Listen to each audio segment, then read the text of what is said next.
Yung palakpak na para sa Panginoon. Yung palakpak na hindi nahiya para sa Panginoon. Come on! Hallelujah! Woo! Praise the Lord. Praise the Lord. Tayo po'y nagpapatuloy sa serye po ng ating temang Victory in Jesus. So, pangatlong linggo na po tayo sa ating temang ito na tayo nga po ay talagang tagumpay na sa ating Panginoon. Oh, victory in Jesus, my Savior forever. He sought me and bought me with His redeeming blood. He loved me ere I knew Him, and all my love is to Him. He flaunts me to victory with His redeeming blood. Nang dahil lamang po sa dugo ng ating Panginoon, meron po tayong tagumpay. Come on! Hallelujah! Praise the Lord! Sige po, isisigaw po natin. I am victorious sa aking pong pagbilang. I am victorious. 3, 2, 1. I am victorious! Hallelujah! Hallelujah! Sige po, isa pang palakpak para sa Diyos. Hallelujah. Praise the Lord. Tuloy po natin. Kaya nga po, victory in Jesus na pinag-usapan na po natin yung mga nakaraan, victory over death and eternal separation, over sin and death. Kaya nga po, yung ating pong pinag-usapang resurrection ng ating Panginoon dahil ang ating pong Panginoong Kristo Jesus ay nabuhay na maguli. Nasusulat po yan sa John 11:25, 1 Thessalonians 4:13-14 na ang ating pong Panginoong Kristo Jesus, siya po ay namatay na ilibing sa ikatlong araw, siya po ay nabuhay na maguli, na ito po ang isang pundasyon ng ating pananampalataya. Kung hindi po nabuhay na maguli ang ating Panginoon, wala pong kabuluhan ang lahat ng ating pananampalataya. Hallelujah! Come on! Praise the Lord! Nabuhay na maguli po ang ating Panginoon. Kaya nga po, kung tayo man ay mamatay, ang sabi po ng kanyang pangako, tayo rin, na nagsuko ng ating mga buhay sa kanya, ay mabubuhay na maguli. Pinag-usapan po natin yung pong victory over fear and anxiety na talagang lagi namang kumakatok sa ating mga buhay, sa ating mga pintuan. Yung pong takot and anxiety na talagang darating at darating po yan, pero hindi po tayo patatalo sa takot, sa anxiety, dahil victorious na po tayo sa ating Panginoon. Darating at darating po yan, pero hindi po natin nahayaan at hindi ahayaan ng ating Panginoon na matalo po tayo, basta kapit lang sa kanyang mga salita. To believe is to obey. Hallelujah. Manalig po tayo, maniwala po tayo sa kanyang mga salita na hindi niya tayo pababayaan. I will never leave thee, nor forsake thee. Ang sabi po ng Hebrews 13:5. At ngayon pong umaga, magpapatuloy po tayo sa ating pag-uusapang victory in Jesus, victory over trials and temptation. Sabi ko na nga ba, talagang fear and anxiety, trials and temptation, talaga bang ang mga bagay pong ito, sa ayaw at sa gusto po natin, kahit nga nung hindi pa tayo mga mananampalataya, di ba? Dumadaan na tayo ng mga iba't ibang uri ng mga pagsubok.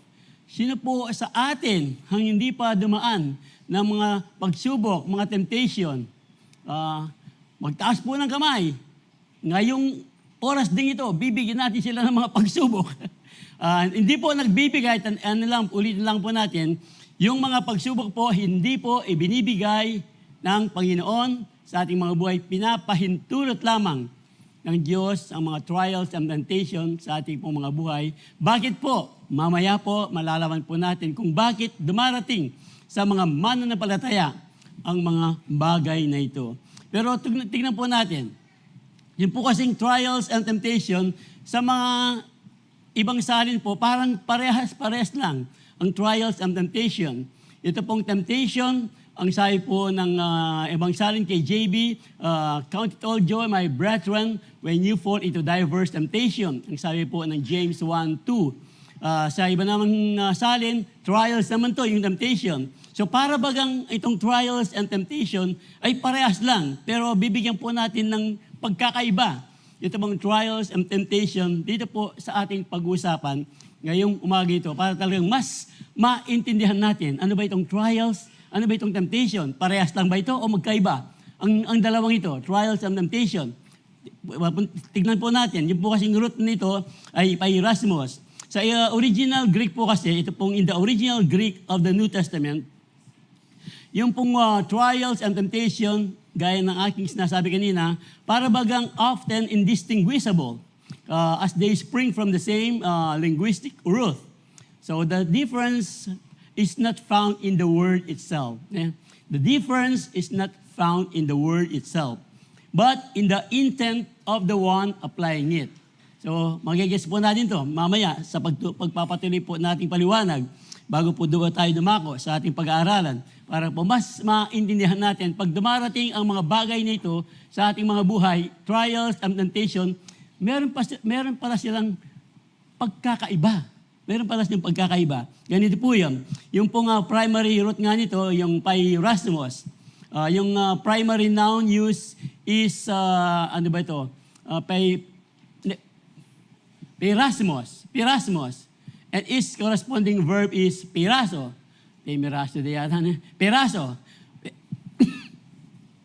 Piraso, praise the Lord. Yung pong primary meaning naman niya, yung primary talaga meaning, at its core, the word means to put to the proof, to examine, or to try. Yung mga etymology, ibig sabihin yung origin. Study of origin na po ng Peirasmos nito, trials and temptation. It is derived from the word pero. Pero, ito po ang ibig sabihin. Pero, ito po ang ibig sabihin ng kanyang origin, which literally means to pierce. Diba yung pierce, sasaksay man talagang, tapos titignan mo kung ano talaga yung kaloob-looban. To pierce, this creates a vivid image. Trial or temptation is something that pierces the surface of your life to see what is truly inside. So para bagang binubuksan, pinipierce yung ating puso, yung ating buhay, para makita talaga, ano ba talaga ang kaloob-looban? Mababaw ba yung ating pananampalataya o malalim na talaga yung ating pananampalataya? Ito po yung origin, etymology. Pero meron yung sinasabi nga po natin kanina, yung neutrality naman ito.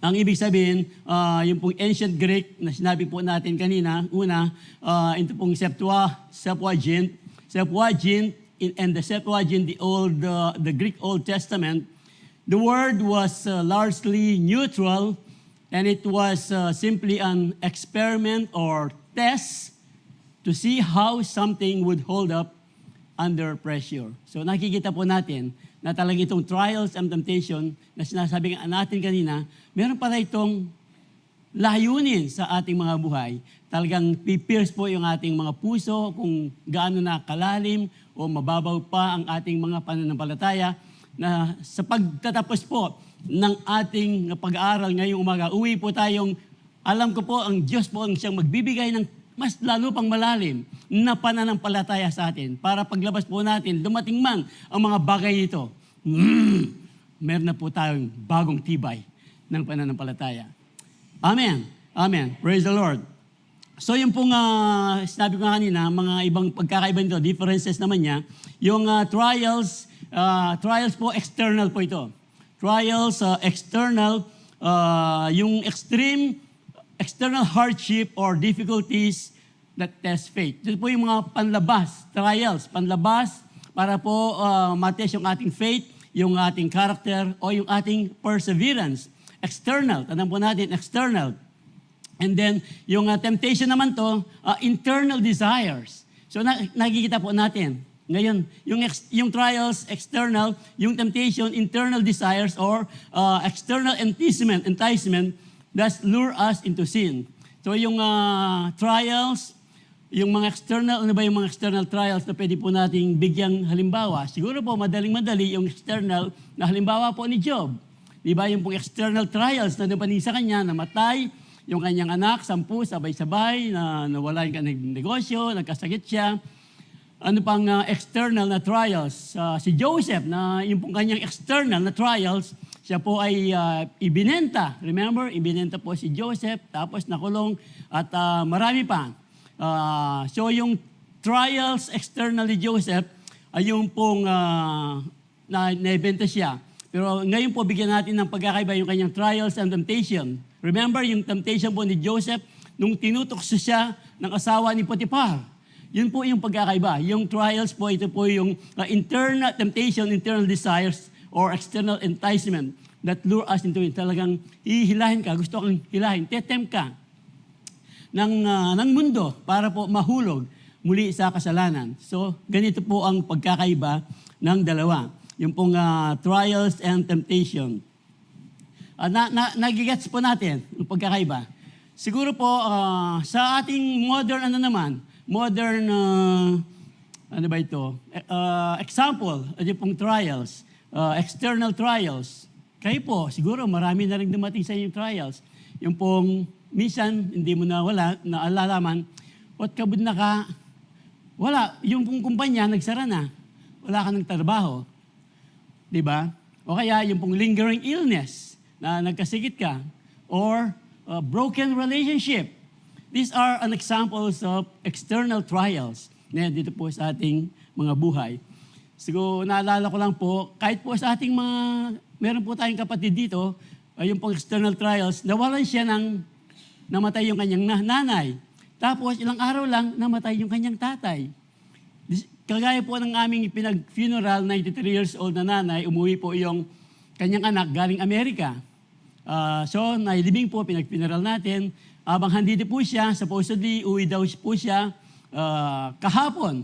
Dapat kahapon, napaaga ang uwi niya, 1 week ahead. Kasi po, tinawagan siya, yung asawa niya nadulas sa banyo, namatay po yung asawa. So, these are only, maring ito pong mga external trials na ito, sa kanila talagang, kung sa atin po dadating, di ba? Kayo po, sobrang bigat. Hindi ko po alam kung anong bigat ng mga external trials. Kaya nga po, pag-usapan natin kung paano po tayo mananagumpay sa mga trials na ito. Even po yung mga temptation natin, example po, pag tayo po dumadaan ng mga internal temptation, yung natetempt ka ng, ikwento mo na yung iyong narinig, hindi nangangati na ang iyong, di ba? Nangangati na ang iyong, yung po yung temptation, di ba? Yung temptation talagang galit ka na, gusto mo nang makaganti. Temptation po, para, di ba? Kaya po, yung temptation na mahina ang negosyo, kailangang mandaya na ako para kumita yung aking negosyo. These are yung pong mga temptation that lure us into sin. Mga impure desires. So, many more kayo po ang merong mga karanasan patungkol dito para mas maintindihan po natin. Yung parang trials, ang sinasabi ng marami, parehas lang yan na temptation. Pero meron ko pong konting pagkakaiba. Yung trials and temptation na binigyan po natin ng kahulugan. So, maliwanag po. Praise the Lord. Pero etapa po yan rin Ano pala yun? Introduction pala yun ng ating pinag-aaralan. Kasi po, yung pagkakaparehas naman nito, it involves testing talaga para po patunayan, prove or proving ground ng ating faith and character. Both involve testing or proving ground for faith and character. Ito po can become external sources. Mga tao, circumstances, or internal sources din. Yung ating mga desires and thoughts na binigyan po natin ng halimbawa. Ang ano po nito, they both require reliance on God for strength and perseverance. Yung dalawa pong ito ay kailangan ang Diyos lang ang pwedeng sandigan para po magkaroon po tayo ng tagumpay laban sa trials and temptation. Amen. So, paano po ito mangyayari? Paano po ito mangyayari? Punta na po tayo sa ating pag-aaralan. Sa 1 Peter 4:12 po. Tandaan po natin yung God's ultimate goal for trials and temptation. God's ultimate goal for trials and temptation is your maturity. Pero si Satan po, ang laging goal niya, yung misery and defeat. Gusto po ng kaaway ni Satanas, Satan, madalas ko po itong sinasabi, Satan will never accept defeat without a fight. Talagang gagawa po ng paraan ang si Satanas para po tayo mahulog sa misery at matalo po. Pero ang ating pong Diyos is ang kanya pong ultimate goal dito po sa mga trials and temptation para po tayo mag-mature sa ating pananampalataya. Yun na po. Yerine, pwede tanong muli. Pero bibigyan po natin ng mas madiin dito po sa mga ilang puntos na ating pag-aaralan. Balikan po natin itong 1 Peter 4:12. Dear friends, don't be surprised at the fiery trials you are going through, as if something strange were happening to you. Salamat po, dakilang Diyos, sa isang maikling pagbubulay ng iyong mga salita ngayong umaga na patuloy po naming dalangin maging bukas ang aming mga puso, ang aming pandinig sa iyong mga salita na ito'y magagamit namin maging tibay ng aming pagtitiwala sa iyo, tibay ng pananampalataya para po pagdabating ang mga bagay na itong pag-uusapan namin, hindi po namin ito susukuan dahil alam po namin, gaya po ng iyong mga salita, lagi po namin kayong kasama. Kayo po ang aming tagapagtanggol. Kayo po ang aming tagumpay, o dakilang Diyos. Kaya nga't patuloy aming dalangin ang buong sanktuaryo ito'y mapuno ng iyong presensya, ng iyong kapangyarihan. At wala kaming ibang itataas, dadakilain, pupurihin sa umaga nito at sa mga darating pang mga araw, maliban sa iyong dakilang pangalan. Kristo Jesus. Kristo Jesus. Amen. Palakpakan po ang Panginoon. Hallelujah. Kaya nga, sabi ko nga, darating at darating po ang mga trials. Pero ang sabi po ng ating pinag-usapan, dahil nga po nakasandal na po yung ating pananampalataya kay Kristo Jesus, hindi na tayo magugulat ngayon. Hindi na tayo magugulat na bakit dumarating yung di ba? Hindi ka na magtatanong bakit dumarating yung mga trials and temptation. Dahil yung salita po mismo ng Diyos ang nagsasalita, huwag daw kayong ma-surprise. Don't be surprised at the fiery. Hindi lang basta trials Maapoy na pagsubok, gaya po ng binigyan nating kalimbawa. Maapoy na pagsubok po yan, yung namatay yung nanay, and then only ilang araw lang, yung namang asawa ang mamamatay. Kayo po, marahil, yung ganun kabigat sa kanila ay sobrang bigat na sa inyo.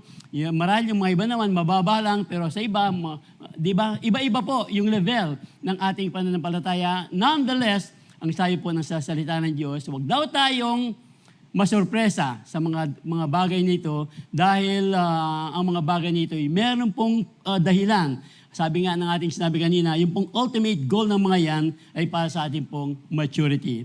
Kaya hindi po natin hayang manalo ang ating kaaway si Satanas. May gupo ang ating pananampalataya, manghina ang ating pananampalataya. Yung pong kumad na ito ng ating pinag-aaralan ng 1 Peter 4:12, para po itong strategic instruction ng ating spiritual victory. Parang strategic instruction po para po talagang maging victorious po tayo sa ating spiritual na pamumuhay. Na in-expect po natin talaga yung trouble na yan pag dumating siya. Pero hindi po yung ini-expect, hindi po yung ibig sabihin na bukas magkakaroon ako ng ganitong uri ng pagsubok. Hindi po yun ang ibig sabihin natin. Ini-expect natin na kung sakali man dumating, alam na natin may darating na pagsubok, pero hindi po natin, bukas sa pagsubok, puntahan mo ko para tumibay ako. Hindi po ganon. Hindi siya ganon. Ang sinasabi lang ng ating pinag-usapan, darating at darating yan, pero hindi natin alam kung kailan. Pero ang sinasabi lang ng salita ng Diyos ng ating pinag-usapan, kapag nakasandal po yung pong ginawit natin, firm foundation kay Kristo Jesus, kahit dumating man po yan, alam po natin ang salita ng Diyos, ating magiging santigan, ang ating tibay para po tayo magtiwala na hindi niya tayo iiwanan, hindi niya tayo pababayaan. Amen. Praise the Lord. Kaya nga pong expecting trials, hindi po ito talagang less painful. Ang ibig po sabihin, it makes meaningful. Yung expecting a trial doesn't make it less painful. Pag ini-expect mo, hindi na siya masakit. Pag dumating yung trials, masakit pa rin yan. Pero kahit masakit, alam natin, merong magandang ibibigay yan sa ating mga buhay pananampalataya bilang pong mga anak ng Diyos. Kaya nga, when you stop seeing your trouble as strange, you can stop asking, why is this happening? Instead, start asking, what is God is doing through this? Ano ang layunin ng Diyos sa mga bagay na mga pagsubok na dumarating sa aking mga buhay? Kaya nga, we can be victorious po talaga. Ito po yung ating pinag-usapan. We can be victorious over trials and temptation when we grasp na yung grasp, diba? Yung talagang, yung mahigpit na talagang pagsubok na nga, tapos, pagsubok, grasp. Hindi po yung pagsubok na yan. Grasp po natin yung purpose. Ano ba talaga? Yung purpose behind the trials and temptation. Grasp the purpose behind the trials and temptation. Kaya nga po, ang sabi ng salita ng Diyos, pare-pares po ito, si James, si Peter, at si Apostle Paul. Babasahin po natin maya-maya, sunod-sunod. Ito pong ating pinag-aralan. Sabi po ng James 1:2-4, consider it pure joy, my brothers and sisters, whenever you face trials of many kinds. Trials of many kinds. Gaya po ng aking sinabi kanina, para bagang pareho pero hindi pala. Kasi nga doon sa KJV version, saka YLT version, ang sabi po, count it all joy, my brethren, when you fall into diverse temptation. Pero mas ano po dito, nakikita po natin, habang po tayo nag-aaral, binigyang diin na po natin kanina. Kaya nga po, hindi na tayo magugulat. Talagang pag dumarating po ang mga trials or temptation sa ating mga buhay. Kaya nga, ang sabi ni James, magalak kayo. Consider it pure joy. Kung minsan parang hindi mo maiintindihan yung consider it pure joy, my brothers and sisters, whenever you face trials of many kinds. Because you know that the testing of your faith produces perseverance. Binalitaan ka. Alam mo, namatay na yung biyanan mo. Ganun ba? Salamat na lang. Sige po, process siya po next. May na kayo. No. Anyway. Sundo ko na yung pen. Testing, because you know that the testing of your faith produces perseverance. Ito pala yung ating sinasabi na yung mga trials na dumarating sa ating mga buhay, talagang it produces perseverance. And let perseverance finish its work so that you may be, ito po yung ating sinabi kanina, maturity.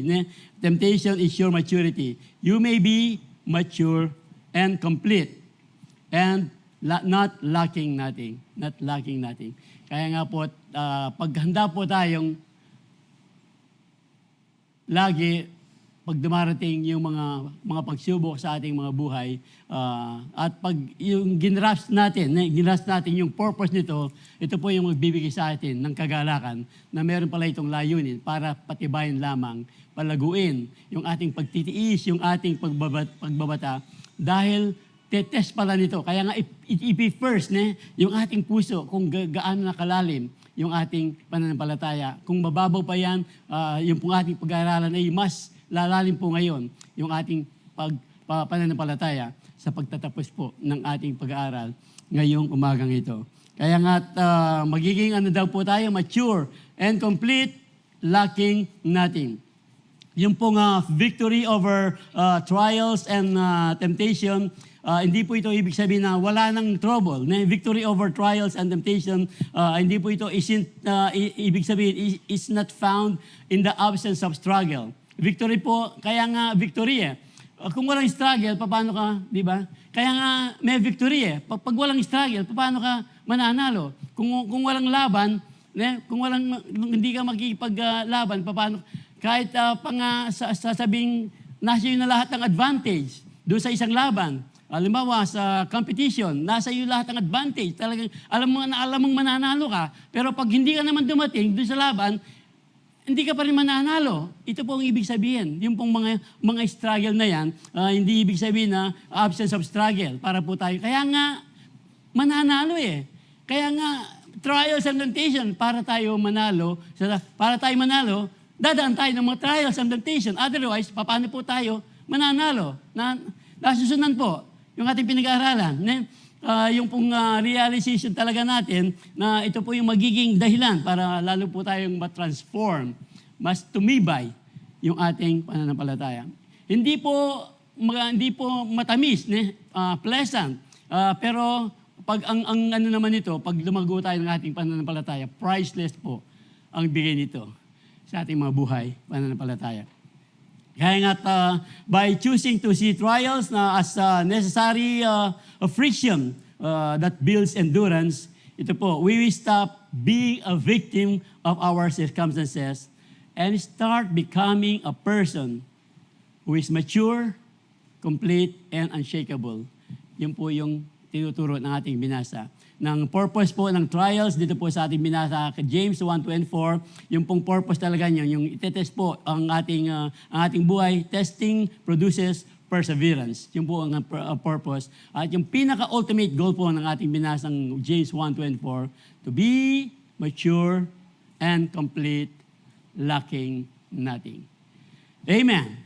Amen. Ganito rin po ang sinasabi ni Peter. Doon po sa 1 Peter naman, 6 and 7. So be truly glad.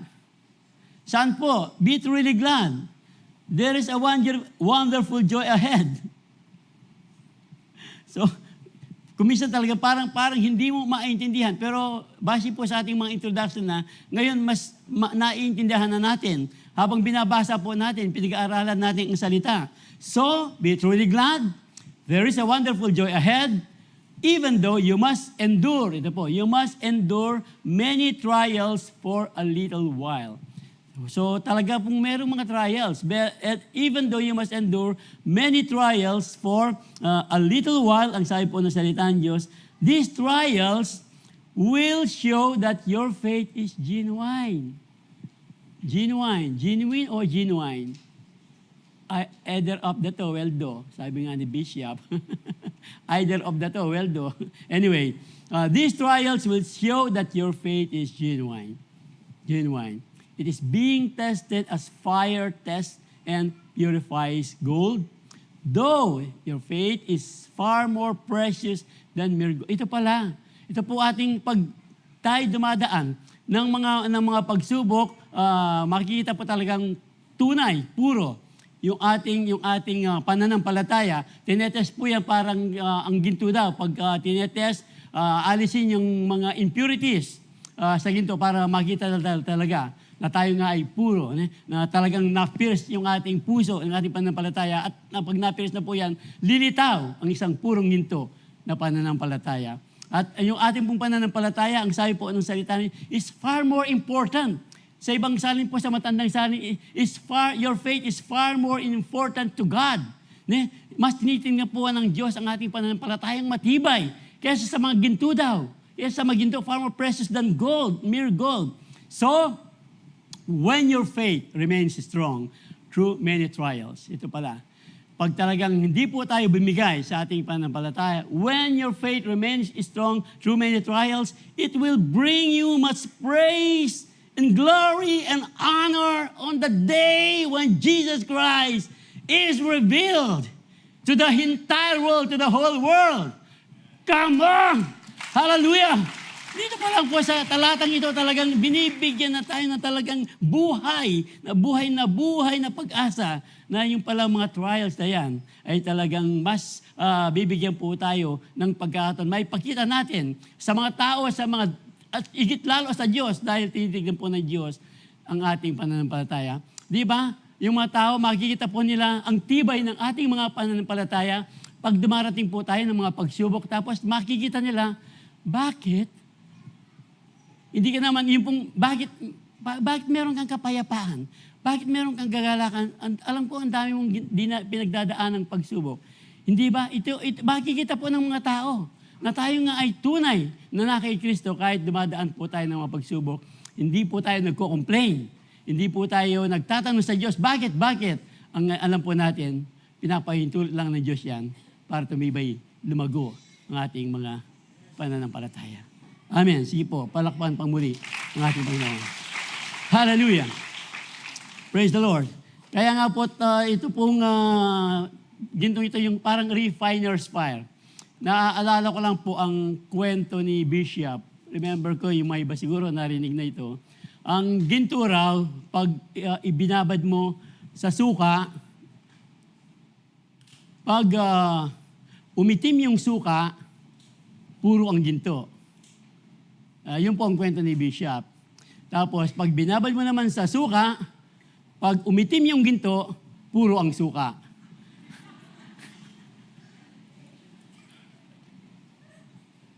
No, ang ibig lang pong sabihin nito, pag ang ating pong pananampalataya ay sinubok, dumaan ang mga pagsubok, at tayo po ay bumigay, natalo po tayo ng mga temptation ng pagsubok. Pero pag hindi po tayo bumigay, ibig sabihin, talagang hindi po tayo bumigay sa mga pagsubok, magiging puro po yung ating pananampalataya. Gaya po ng gintong talagang pinupurifies ng ating binabasang mga talata. Amen. At ang wonderful joy nga, count it on yung pong be truly glad, there is a wonderful joy ahead. Ibig pong sabihin, wonderful joy ahead, wag tayo po ay talagang wala na sa mundong ito at hindi po tayo sumuko sa pananampalataya, ang pangako po ng Diyos. Wonderful joy ahead. Glory, praise, and glory on the day when Jesus Christ is revealed to the whole world. Hallelujah. Talagang makakasama po natin ang ating Panginoon, yung pong gantimpala niya. Hindi lang basta buhay na walang hanggan, meron pong gantimpala ang ating mga ginagawang para po sa ating patunay ng ating pananampalataya para sa mga tao. Hallelujah. Kaya nga po itong binasa natin, yung pong purpose talaga nito, binasa na po natin kanina, it purifies our faith. Purifies our faith like gold. At ang pinaka-ultimate goal po nito, yung ating pong binanggit kanina, para lang patunayan na genuine po yung ating pananampalataya for praise and glory. For a little while, siguro po for a little while, may mga pagsubok na talagang for a little while, tapos, natapos na, di ba yung bagyo, wala namang bagyong, meron bang bagyong one year? Wala pa naman, no? Kahit 6 months, wala pa eh. Kahit 6 months, iba-ibang bagyo ang dumarating. Kung sakaling 6 months man, pero pinamatagal na siguro yung mga bagyong dumarating sa ating bansa, mga 3 months. Ang ibig lang pong sabihin nito, for a little while, yung mga pagsubok po, for a little while, lumilipas po yan. For a little while. Pero hindi naman, habang for a little while, ang dagdag po nito, for a little while, habang dito pa tayo sa lupa. And then, marami pang for a little while. Di ba? Pag dumaan ka na pagsubok, natapos na, ibig bang sabihin, wala nang pagsubok na darating? Meron pa rin darating na pagsubok for a little while. Another pagsubok for a little while. Pero yung for a little while, sa kabuuan po nito, for a little while lang po yung ating buhay dito sa lupa. Remember? Yung sabi po ng James, ang ating daw buhay, dun sa James, I forgot 4:13 nata, 4:13, your life is just like a fog. Ngayon, makikita mo, pero bukas, wala na. Parang ganun daw ang buhay for a little while. Kahit 100 years old kang aabot, for a little while pa rin yun, di ba? Pero yun po yung kabuuan ng for a little while. Yung pong for a little while, mas marami pang pagsubok for a little while na marating.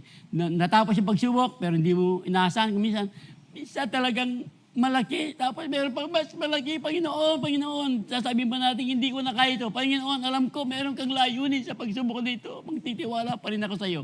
Para lalong tumibay ang ating mga pananampalataya, ang ating pagtitiwala sa Diyos na hindi niya tayo pababayaan, hindi niya tayo iiwanan. Hallelujah! Ganyan po ang katapatan ng Diyos sa bawat isa't isang nananampalataya at nagtitiwala sa ating Panginoong Kristo Jesus. Amen. Praise the Lord. Ito rin po ang sabi ni Apostle Paul, Romans 4:3 and 4 naman. We can rejoice too. Di ba? We can rejoice too when we run into problems and trials.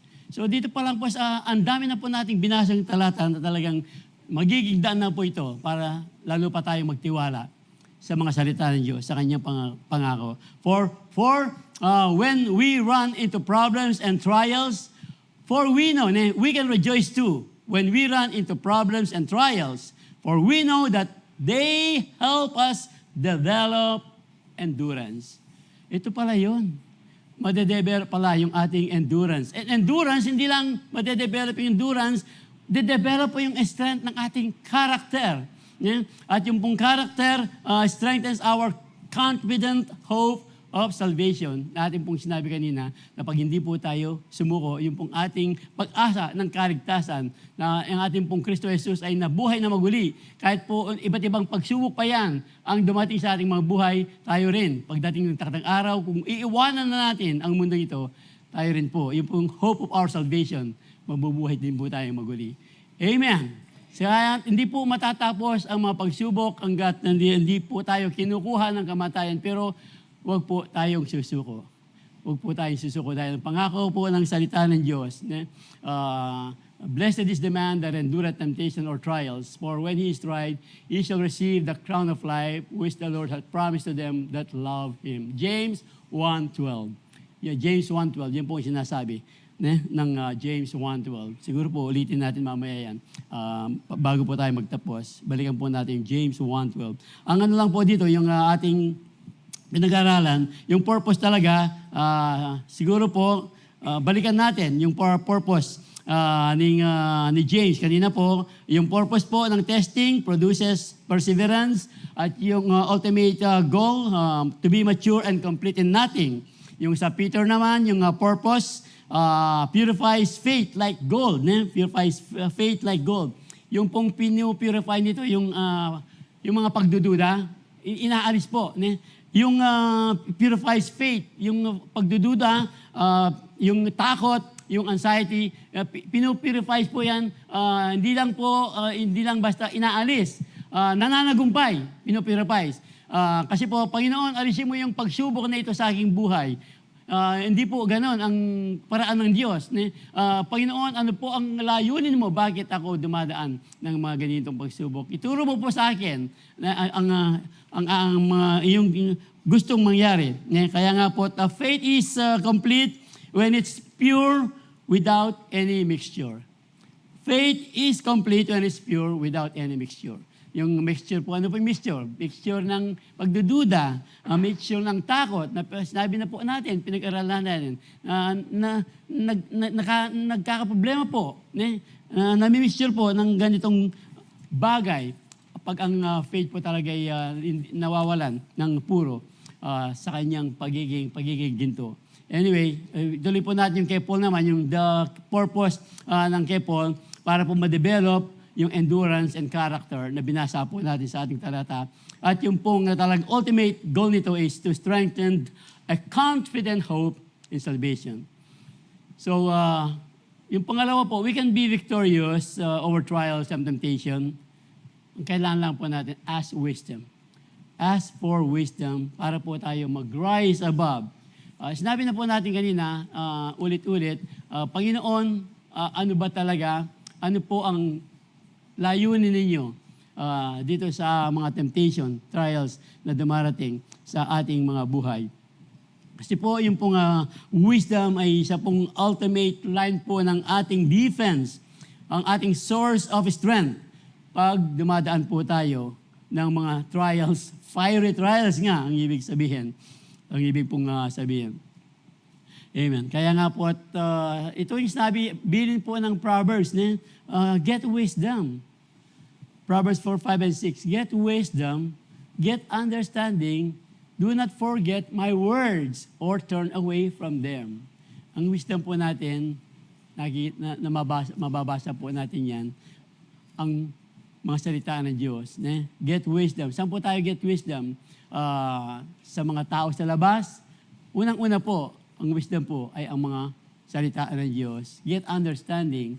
Do not forget my words. Ito nga po, do not forget my words or turn away from them.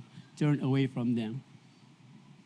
Nakalala ko po noon, meron pong isang pastor, yung pong kanyang isang miyembro ay mag-abroad. Matagal na ito, nung usa pa yung mga 80s pa ito. Yung pong member, mag-abroad daw siya. So, binili na siya ng pastor. Pinagbaunan siya ng Bible. Tandaan mo, sabi niya sa kanyang miyembro, this book will keep you away from sin. Or sin will keep you away from this book. So pag hindi po tayo nagpatuloy, pag-aralan, basahin ang kanyang salita, yung talagang i-meditate po yung kanyang salita, mahihila po tayo ng ating mga kaaway. Marami nga sila, no? Ng ating kaaway, si Satan, para po ibalik tayo sa kasalanan. Kaya nga po, get wisdom, get understanding. Do not forget my words or turn away from them. Do not forsake wisdom. And she will protect you. Love her, and she will watch over you. Watch her. Lagi pong nauna ang wisdom. Godly wisdom is spending time with the Word, with the Lord, na pinag-aralan po natin, intimacy with God. Ito po yung wisdom. Ang wisdom po, sino ba talaga ang wisdom? Ang ating pong Panginoong Kristo Jesus, ang wisdom. Remember, in the beginning was the Word, and the Word was with God, and the Word was God. Wisdom po ay ang ating Panginoong Kristo Jesus. Sabi po ng 1 Corinthians 1:30, 1 Corinthians 1:30, siguro pagkita natin 1 Corinthians 1:30. It is because of Him that you are in Christ Jesus, who has become for us wisdom from God. So si Kristo po, Jesus po, na nasa atin na ngayon, siya rin po ang wisdom natin ang galing sa Diyos, that is our righteousness, holiness, and redemption. Ang wisdom po sa ating Panginoong Kristo Jesus, ang kanya pong mga salita. Amen. Amen. Amen. Sige po, palakpakan Panginoon. Hallelujah! Woo! Amen. Praise the Lord. Wise choices will watch over you. Sabi po ng Proverbs 2:11-12. Understanding will keep you safe. Understanding will keep you safe. Wisdom will save you from evil people, from those whose words are twisted. So pag alam po natin ang salita ng Diyos, yung pong wisdom talaga, salita ng Diyos, alam po natin kung binabaluktot ang salita ng Diyos, alam po natin kung binabaluktot ang katotohanan ng salita ng Diyos, pag alam po natin kung ano ang sinasabing tunay ng salita ng Diyos. Kaya nga, wise choices will watch over you. Understanding will keep you safe. And then wisdom will save you from evil people, from those whose words are twisted. Ito po yung wisdom, siguro, wisdom para po harapin yung sinasabi ng James 1:24. Wisdom po para harapin po yung sinasabi ng binasa natin kanina, 1 Peter 1:6 and 7, Romans 5:3 and 4. Wisdom po para minsan, hindi lang talaga dito sa mga salita, pag tayo po nanalangin ng wisdom sa ating araw-araw na buhay, hindi po tayo mabubudol-budol. At yun na pong may budol-budol kayo. Na minsan, ako po nabudol-budol na rin eh. Yung mga messenger ba, yung mga tapos nung bumibili ako ng yung cover ng seat, binibili mo nasa 8,000 eh, 6,000.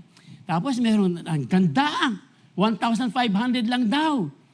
Kinagat ko naman. Nabudol-budol ako. Hindi ko nagamit yung wisdom. Dumating po. Basahan yung dumating. Lumalumang pirat-pirat. Luma na lang, pirat-pirat lapang pantalon. Yung pong anak ko talagang binili niya ng laruang gitara. Yung laruang gitarang maliit lang naman. Yung apo ko. Tapos, ang ganda naman eh. Doon sa, di ba? Tapos nung dumating yung gitara, baka niniyatagol.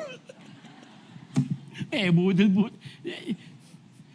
Dito po natin, Lord, I need wisdom para hindi ako mabudol-budol. Kayo po, alam ko na, siguro, makarelate kayo, at na po may budol-budol kaya kayong makanyan. Di ba? Hindi lang po sa budol-budol. Siguro po, wisdom sa ating mga pang-araw, bibilhin ko ba ito? Gagawin ko ba ito? Panginoon, tatanggapin ko pa ang trabahong ito. Kailangan po natin ng panalangin, ng wisdom, para po ang Diyos ang maggagay sa atin kung ano nga dapat natin gawin. Amen. Hallelujah. Sabi nga kasi, wisdom, Ecclesiastes, another verse po, wisdom makes one wise person more powerful than 10 rulers in the city. Ito pala na talagang pag meron para tayong wisdom makes one wise person more, wisdom makes one wise person. Parang, ang dami, no? Wisdom na, wise person pa. Wisdom makes one person, meron na, wise person na siya, tapos meron pang wisdom, makes more powerful than 10 rulers in the city. Ito po yung spiritual insight and practical wisdom. Ito po yung are superior to political or physical power. Pag meron daw po tayo ito, these are superior than political or physical power. Ito po yung helping a person to navigate life better than leadership. Wow! Yung wisdom po help a person to navigate life better than leadership. Pag meron daw pong wisdom. Alam naman natin ang kwento po ni Haring Solomon. Remember, nung si Haring Solomon po, anong tinanong siya ng Diyos, kung ano ang gusto niya. Ang sabi po ni Haring Solomon, wisdom, hindi kayamanan. So, binigay po ng Diyos ang wisdom. So, alam natin ang kasaysayan, nung resulta ng kanyang wisdom, nung yung dalawang ina, merong anak, katabig na natulog, long story short, namatay yung isa, yung isang ina, yung kanyang anak, pinalit niya dun sa isang ina. Tapos, dahil nag-away sila kinabukasan, nagtataka yung inang buhay ang kanya, bakit patay? Hindi ito ang aking anak, hindi ito ang aking anak. Tapos, hindi. Sa akin yan. Dinala sa hari. Sino ba talaga? So, nag-aaway, sa akin ganito. Yung wisdom po ng ating Haring Solomon, long story short, remember? O sige, ganito na lang, kuha ka ng espada. Biyakin yung bata. Para wala nang away. Maghati kayo kung, di ba? Maghati kayo. Tapos sabi nung isa, di pwede maghati para walang maginabang sa bata. Sabi po ng nagpalit na namatay yung kanya, pinalit. Sabi naman ng isa, huwag na po, mahal na ari, ibigay niyo lang po sa kanya, basta mabuhay lang yung bata. So ang wisdom po ng Haring Solomon, ibigay dito sa ayaw mamatay ang anak dahil siya ang tunay na ina. An example lang po ng wisdom, pag tayo po ay humingi ng wisdom sa Panginoon, basta talagang tapat po yung ating paghingi sa inyo pong desisyon sa ating mga buhay, gagabayin po tayo ng mga salita ng Diyos dito po sa mga desisyong ating gagawin sa ating mga buhay. Amen? Praise the Lord. Praise the Lord. Godly wisdom make you victorious over trials and temptation. Godly wisdom will make you victorious over trials and temptation. Ano po ang gamit natin? Gaya ng ating sinabi, using the scriptures to combat trials and temptation. Yung pong salita ng Diyos, ang ating panlaban to combat trials and temptation.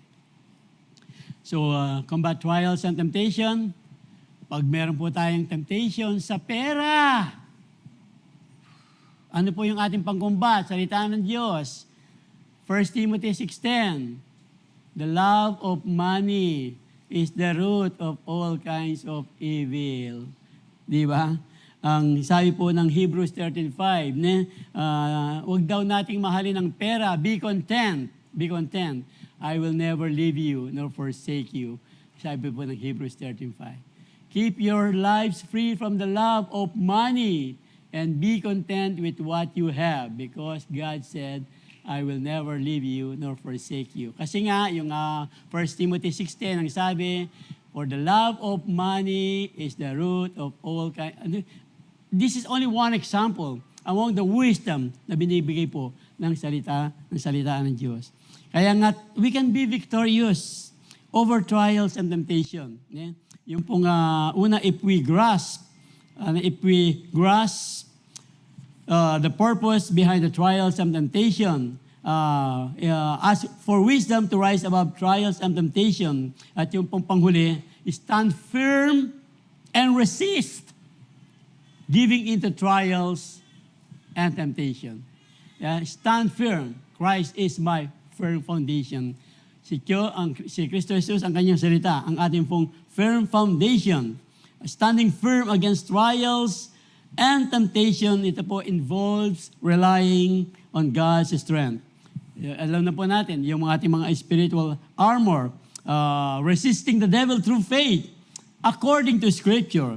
Kaya nga po, yung pong 1 Corinthians 10:13, di ba, sabi niya, tayong lahat ay dumadaan ng mga temptation. The temptation in your life are no different from others' experience. And God is faithful. Ito po yun. God is faithful. He will not allow the temptation to be more than you can stand. Gaya po ng ating sinabi, halimbawa kanina, maybe yung pong mga pagsubok na ginawa nating halimbawa, sobrang bigat sa atin. Hindi natin makakayanan. Pero ang sabi po ng salita ng Diyos, hindi tayo bibigyan ng pagsubok na hindi natin makakayanan. Sabi po, He will not allow the temptation to be more than you can stand.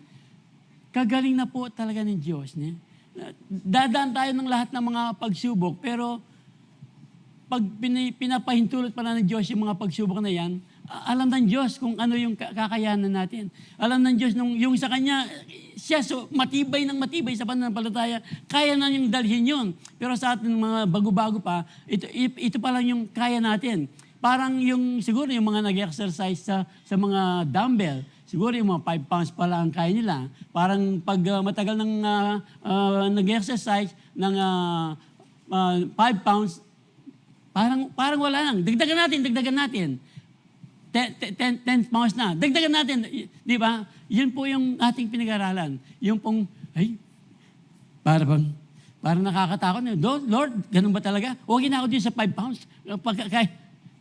Pero, nakukuha niyo po, dumarating po yung mga pagsubok. Minsan, nakayanan natin, nalalampasan natin. Pero, para lalo tayong lumakas kasi malakas na tayo dun sa 5 pounds eh. Para tayo mas lalo lumakas, bibigyan pa tayo, hindi pala bibigyan, ipapahintulot pa rin ng Diyos na dumating ang mas mabigat na pagsubok para mas tumibay yung ating pananampalataya.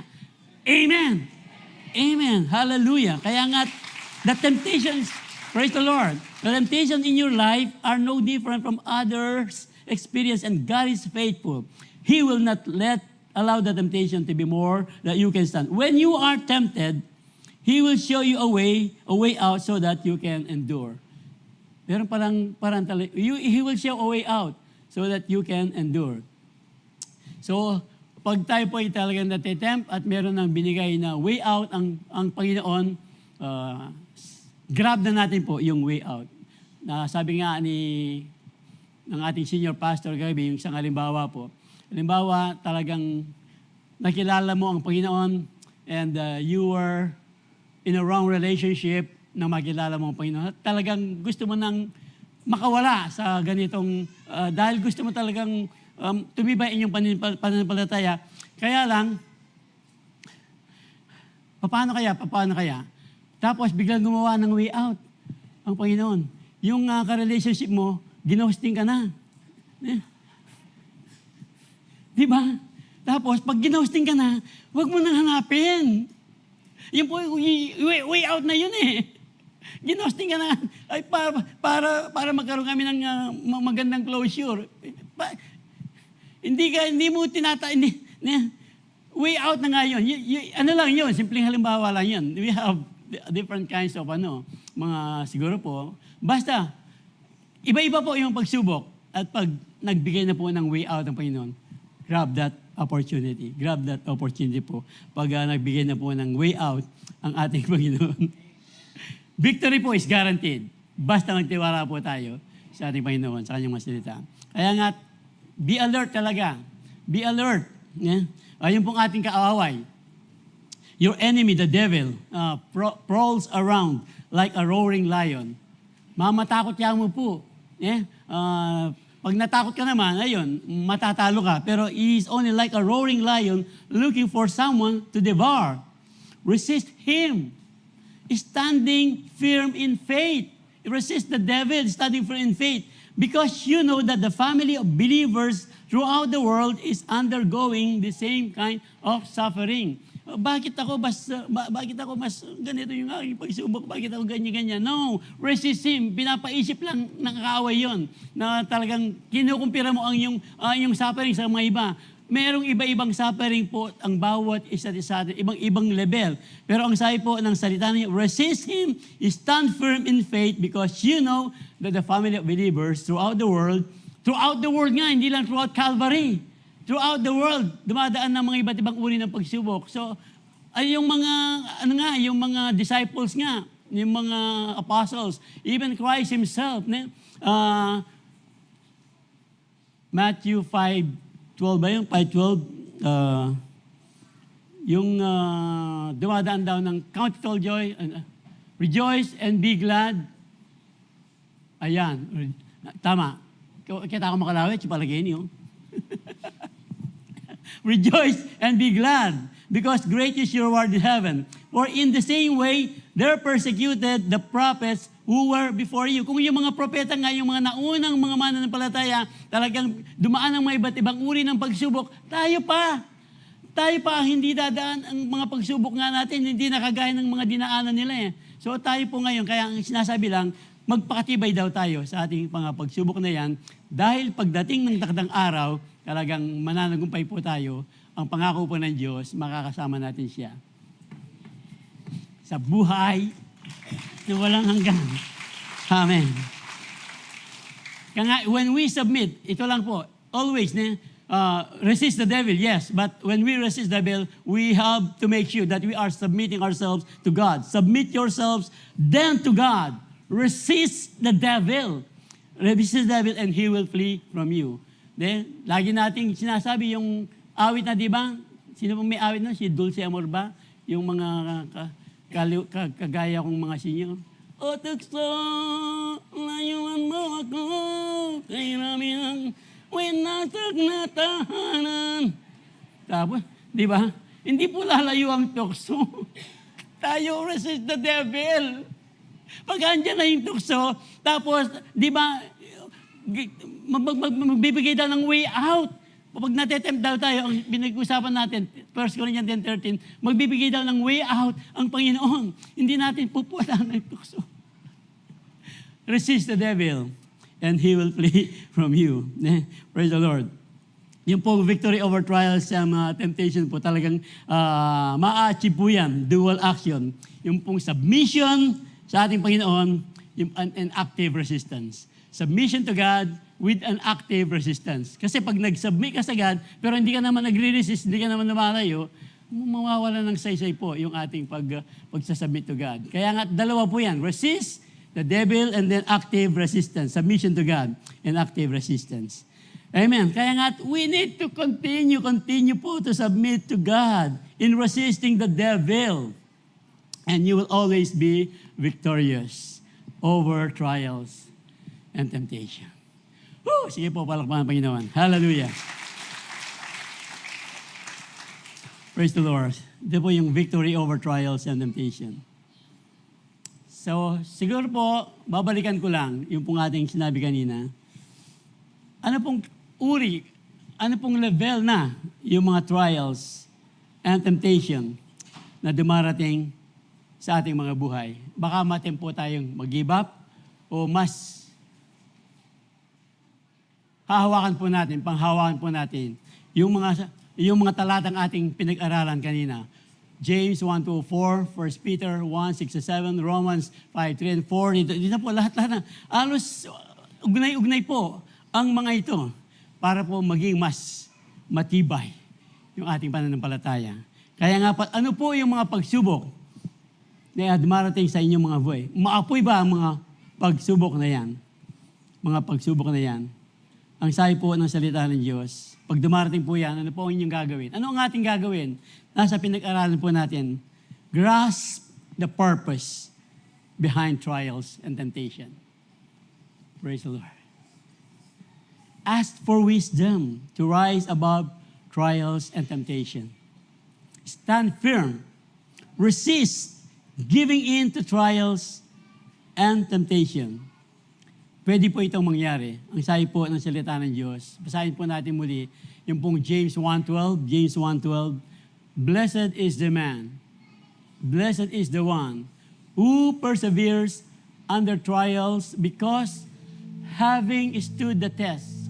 Ito po ang pangako ng Diyos. Having stood the test, that person will receive the crown of life. Yung ating buhay, yung pong pag-asa ng ating kaligtasan. Si Kristo ay nabuhay na maguli. Tayo rin ay mabubuhay na maguli. The crown of life, pangako po ng Diyos that the Lord has promised to those who love Him.